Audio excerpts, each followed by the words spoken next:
List 1,36,00,000 ভোটারকে notice. এবার তথ্য গরমিল তালিকা প্রকাশ করতে হবে কমিশনকে নির্দেশ সুপ্রিম কোর্টের। লিস্ট প্রকাশের 10 দিন পর্যন্ত শুনানি।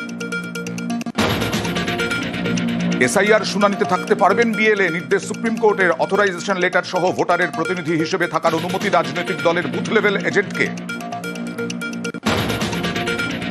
এসআইআর আতঙ্কে পরপর আত্মহত্যা। রামপুরহাটে হিয়ারিং নোটিশের পরেই যুবকের ঝুলন্ত দেহ উদ্ধার। কমিশনের বিরুদ্ধে সরব পরিবার। নদিয়ার করিমপুরেও আত্মঘাতী প্রৌঢ়।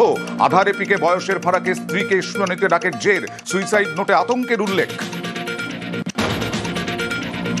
শুধুই আত্মহত্যা নয়, এসআইআর আতঙ্কেও পরপর মৃত্যু। ভিন রাজ্য থেকে আসতে না পারায় শিখে ছেলের শুনানি। হৃদরোগে আক্রান্ত হয়ে মৃত্যু। হিঙ্গলগঞ্জের মামুদপুরের বৃদ্ধের। সরব পরিবার, 5 সন্তানকেই হিয়ারিং এর নোটিশ। দুশ্চিন্তায় নাকাশিপাড়ায় বৃদ্ধের মৃত্যুর অভিযোগ। এসআইআর ফর্ম 7 জমা ঘিরে দিকে দিকে তুমুল উত্তেজনা। আসানসোল এসডি অফিসে তৃণমূল বিরোধীদের বচসা, ধাক্কাধাক্কি। কল্যাণীতে মহকুমা শাসকের অফিসে বিক্ষোভের মুখে বিজেপি বিধায়ক। অম্বিকা রায়ের গাড়ি ঘিরে উত্তেজনা। তৃণমূলের বিরুদ্ধে সরব পদ্মনেতা। বৈধ ভোটারদের নাম বাদের অভিযোগে শ্রীরামপুরের বিডিও দফতরেও ঝাঁটা লাঠি নিয়ে বিক্ষোভ।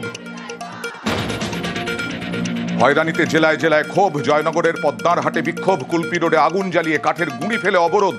বাসন্তীর ভাঙনখালীতেও অবরুদ্ধ রাজ্য সড়ক। আমডাঙ্গায় 52,000 জনকে নোটিশ। বিডিও অফিসে 3,000 ভোটারের লাইন। ভিড়ে 2 নম্বর জাতীয় সড়কে যানজট। অসুস্থ এক মহিলা। সুপ্রিম কোর্টেও ধাক্কা রাজগঞ্জের বিডিওর। শুক্রবারের মধ্যে আত্মসমর্পণ করতেই হবে প্রশান্ত বর্মনকে। নিউ টাউনে সোনা ব্যবসায়ী খুনের অভিযোগ। হাইকোর্টের আগাম জামিন খারিজের নির্দেশ চ্যালেঞ্জ। বিডিওর আবেদন নাকচ। শীর্ষ